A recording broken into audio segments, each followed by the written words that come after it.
रही थी। तो क्या ठेका इस देश में सेकुलरिज्म का, क्या ठेका इस देश में हाई मॉरलिटी का सिर्फ हिंदुओं ने ले रखा है? कि हमारी ठेका ये कि हम केरला में पटेंगे तो हाई मॉरल ग्रांड लेंगे, कश्मीर में रहेंगे तो बोलेंगे नहीं। आसाम के अंदर 14 डिस्ट्रिक्ट आपके जा चुके हैं आपके हाथ से, आप सुनना नहीं चाहते। आज सुशील भाई ने बोला नहीं, इस देश में कम से कम मेरी अलीगढ़ की यूनिवर्सिटी की जिंदगी से लेकर 27 साल में मैं मानता हूं 100 से ज्यादा जगह ऐसी हो चुकी है जहां आपका लॉ ही नहीं चलता है, आपको कोई पूछता नहीं है, आपका पुलिस वाला एफआईआर नहीं करता, बिजली का बिल लेने आप उस इलाके के अंदर नहीं जाते हैं। आप क्या बात कर रहे हैं भाई? आप किस गलतफहमी के शिकार हैं? कम से कम 500 कश्मीर इस देश में बन चुके हैं, आपको अंदाजा नहीं है। यह अंदाजा जब होगा जब कोई बड़ा विस्फोट होगा। वो अपने मिशन पे काम कर रहे हैं, वो अपने एजेंडे पे काम कर रहे हैं, और हमको लग रहा है ये सरकार वो सरकार, विकास, सड़क, यानी क्या क्या हम लगे हुए। भाई आपने हाईवे बनाया, आपने रोड बनाई, लेकिन तय तो करो इस रोडवे के ऊपर, इस हाईवे के ऊपर कौन सी विचारधारा चलेगी भाई? ये विचारधारा भी तो तय होनी चाहिए इस देश में कि आप सड़क बनाए जा रहे हैं, सड़क पे चल कौन रहा है? AK-47 चलेगी या AK-56 चलेगी, या इस देश का सेकुलरिज्म चलेगा, या संविधान चलेगा, या कोर्ट चलेगी? तो इस देश में टेलीविजन के ऊपर जब लोग ये कहने लगे, मेरे देखते देखते ये चेंज हुआ है, देखते देखते मैंने चेंज देखा इस देश के अंदर। मेरी 65 की पैदाइश है और मैं उस वक्त का पैदाइश हूं जब ये भारत का संविधान कम्युनल था, 100% कम्युनल था। उसको सेकुलर करने के लिए रात में आपने 1976 के अंदर सेकुलरिज्म डाला, क्योंकि सेकुलरिज्म अगर नहीं लिखा जाता तो उससे पहले तो देश कम्युनल था और संविधान भी कम्युनल था। तो मैं मानता हूं कि मैं कम्युनलिज्म की पैदाइश हूं और मुझे कोई इसमें शक शुबा नहीं है, मैं झूठ नहीं बोलता, मैं कम्युनल हूं, मुझे कम्युनल होने में फक्र है, मैं झूठ नहीं बोलना चाहता। कम्युनल होने का मतलब नहीं है कि मुसलमान का कत्ल करा जाएगा, कम्युनल होने का कतई मतलब, यह मुनाफकत बंद होनी चाहिए। इस मुनाफकत को आपने इस देश में फरोख्त होने दिया है, इस मक्कारी को फरोख्त होने दिया है। लिहाजा जो राष्ट्रवादी मुसलमान है, जो सच में मेन लाइन में आना चाहता है, उसको वो अबू बकर से लेकर के अल बगदादी तक के लोग उसको जीने नहीं दे रहे। वो जैसी राष्ट्रवादी होगा तो उसको या तो आरएसएस का दलाल कहा जाएगा या आर्मी का दलाल कहा जाएगा। आप उसे आइसोलेट कर देते हैं सोसाइटी के अंदर। कोई पूछेगा कैप्टन रिजवी की पीड़ा क्या है, कि पाकिस्तान बटाता तो बस पंजाब बटाता और बंगाल बटाता, इनकी पीड़ा भी तो पूछ लीजिए भाई, ये किस खाते में आएंगे? इनके बारे में किसी ने पूछा? इनके दर्द को किसी ने जाना? नहीं पूछा। ये भी तो चिल्ला रहे हैं कि कश्मीर में हम भी तो हैं भाई, कारगिल का इलाका हमारा भी तो है। क्यों नहीं कारगिल से रूट पाकिस्तान की तरफ खुलता? क्योंकि कारगिल के इधर भी शिया हैं और उधर भी शिया हैं। लेकिन मुजफ्फराबाद क्यों खुलेगा? मुजफ्फराबाद क्यों खुलेगा भाई? इसलिए कि एजेंडा दूसरा है। तो हम अपनी लड़ाई में लड़ाई लड़ें, लेकिन इस गलतफहमी से निकल जाएं कि नहीं नहीं देखिए साहब ये नाराज हो जाएगा, वो नाराज हो जाएगा। हमें 70 साल से संवैधानिक तौर पे किया। मैंने देखा बाल के खोने की चिंता से लेकर के 3.5 लाख पंडित रातों रात खो गए, लेकिन देश के प्रधानमंत्री ने नहीं कहा जाके ढूंढो उनको। किसी प्रधानमंत्री ने नहीं कहा, कोई संसद में सवाल नहीं उठा, कोई हंगामा नहीं हुआ। यह मक्कारी, यह मुनाफत इस देश के अंदर है। इसलिए मैं बार बार कहता हूं कि सरकार ये आएगी वो आएगी, उन्होंने क्या किया इन्होंने क्या किया, यह स्यापा इस देश में चलता रहेगा। बार बार कह रहा हूं कि इस देश में आप जो भी हैं, जिस हैसियत में भी हैं, जरूरी नहीं है हर आदमी को जीडी बख्शी बनने की जरूरत हो कि आप जब तक फौज में नहीं जाएंगे आप कुछ नहीं कर सकते। आप अंकुर शर्मा तो बन सकते हैं, आप आर एस सिंह तो बन सकते हैं, ललित अंबरदार तो बन सकते हैं, सुशील पंडित तो बन सकते हैं। लोग जिनको यह समझ नहीं आता कि पिछले 10 साल में इस देश में क्या बदला है, मैं जानता हूं क्या बदला है।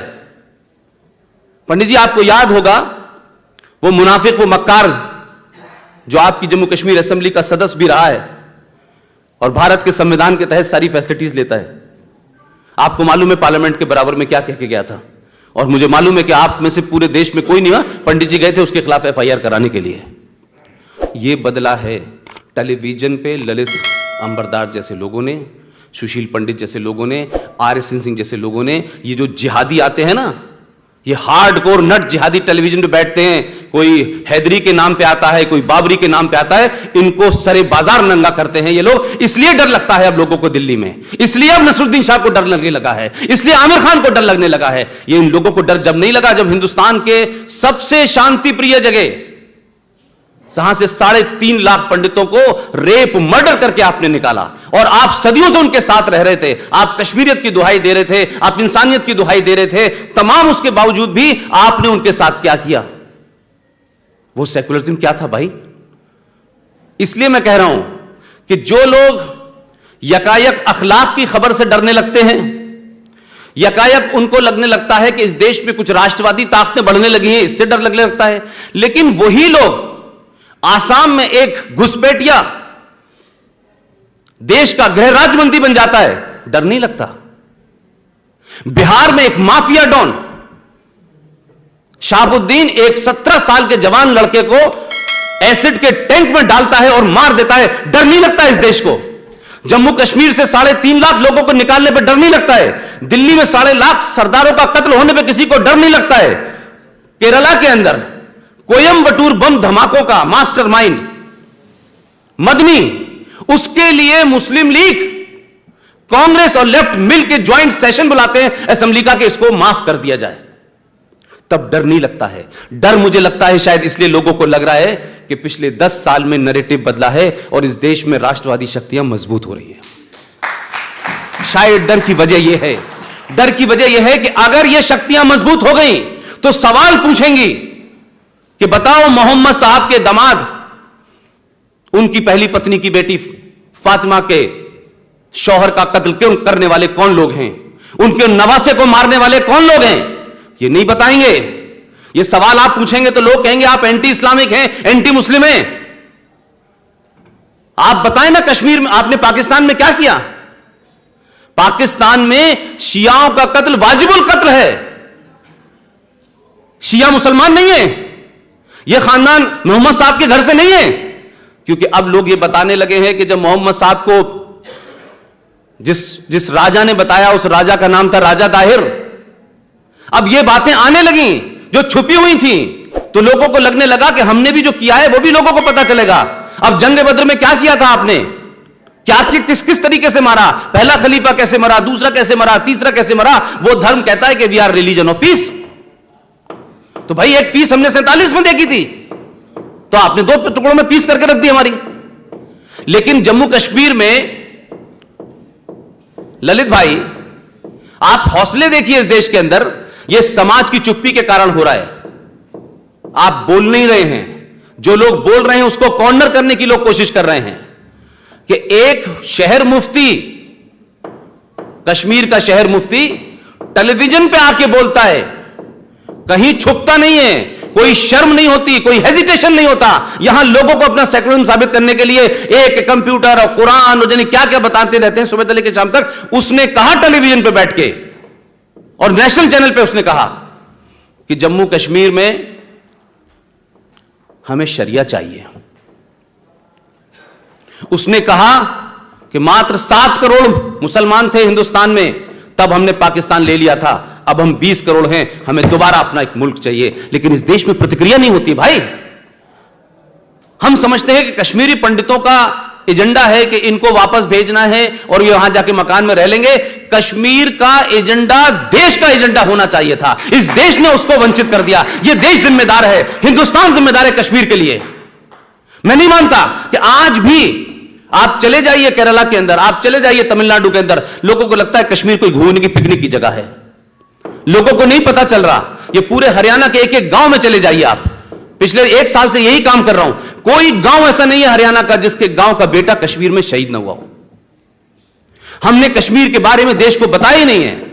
हमने सोच लिया सिर्फ यहां दिल्ली का काम है, कुछ नॉर्थ इंडिया के लोगों का काम है, और इलेक्शन में वोट लेने का एक बड़ा बड़ा एजेंडा है कि कश्मीर के हम ये कर देंगे तो आपको वोट मिल जाएंगे। लेकिन कश्मीर अगर नहीं बचा तो ये देश नहीं बचेगा। ये बात मैं बार बार कह रहा हूं, इस बात को समझिए। 35A कोई धारावारा नहीं है। 35A जम्मू कश्मीर में आतंक और आतंकवाद और जितने भी ये आतंक बता रहे हैं, चाहे वो लैंड हो चाहे एग्जीक्यूटिव हो, ये उसका एक कारण है।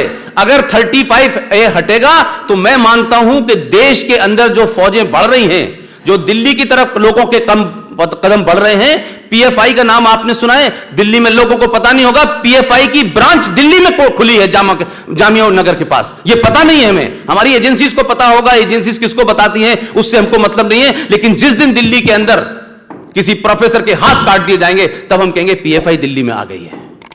हम जब तक घटना घटती नहीं है हम पूछते नहीं है। यह हमारी समस्या है। इस देश में गांधी जी का कत्ल कैसे हुआ इसके बारे में डिबेट में सुप्रीम कोर्ट मजे ले रही है, लेकिन जम्मू कश्मीर के पंडित जब सुप्रीम कोर्ट गए, उन्होंने कहा कि 1990 में जो हमारे साथ हुआ उन केसेस को खुलवाइए, कम से कम एक FIR ही कर दीजिए, कहीं कोई रजिस्ट्री कर दीजिए। तो सुप्रीम कोर्ट ये कहती है कि अब इतना पुराना केस हो गया, ना कोई रिकॉर्ड है, कहां से 27 साल की होगा, हमारे पास तो समय नहीं है और ना कोई रिकॉर्ड है। अब आप ये कहेंगे कि इस देश में भाई जजेस भी तो इसी समाज से जा रहे हैं ना निकल के, तो आप लोकतंत्र के 3 स्तंभ में से 2 को आप खुलेआम गाली देते हैं। कोई ऐसा इस देश में आदमी नहीं होगा कि उसने किसी न किसी समय किसी नेता को गाली न दी हो। प्राइम मिनिस्टर को गाली देते हैं, टेलीविजन पे गाली देते हैं, जो दिल चाहे बोल देते हैं, इस देश की ब्यूरोक्रेसी को बोल देते हैं। लेकिन ये कौन सा नियम है कि काले कोट वाले दुनिया के सबसे ईमानदार लोग हैं, सबसे महान लोग हैं, इनकी मक्कारी, इनके झूठ, इनके फरेब के बारे में कोई बात ही नहीं कर सकता है? क्योंकि कंटेम्प्ट ऑफ कोर्ट का डर किसको दिखाते हैं भाई? हमने बड़ा कंटेम्प्ट ऑफ कोर्ट देखा इस दिल्ली के अंदर, कैसे कैसे कंटेम्प्ट ऑफ कोर्ट हुए हैं।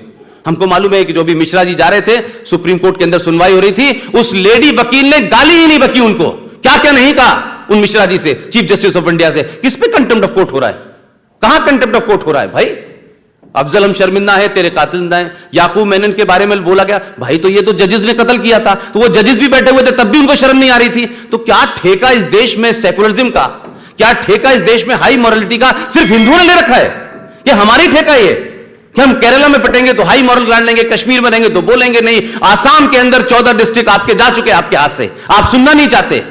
आज सुशील भाई ने बोला नहीं, इस देश में कम से कम मेरी अलीगढ़ की यूनिवर्सिटी की जिंदगी से लेकर 27 साल में मैं मानता हूं 100 से ज्यादा जगह ऐसी हो चुकी हैं जहां आपका लॉ ही नहीं चलता है, आपको कोई पूछता नहीं है, आपका पुलिस वाला FIR नहीं करता, बिजली का बिल लेने आप उस इलाके के अंदर नहीं जाते हैं। आप क्या बात कर रहे हैं भाई? आप किस गलतफहमी के शिकार है? कम से कम 500 कश्मीर इस देश में बन चुके हैं, आपको अंदाजा नहीं है।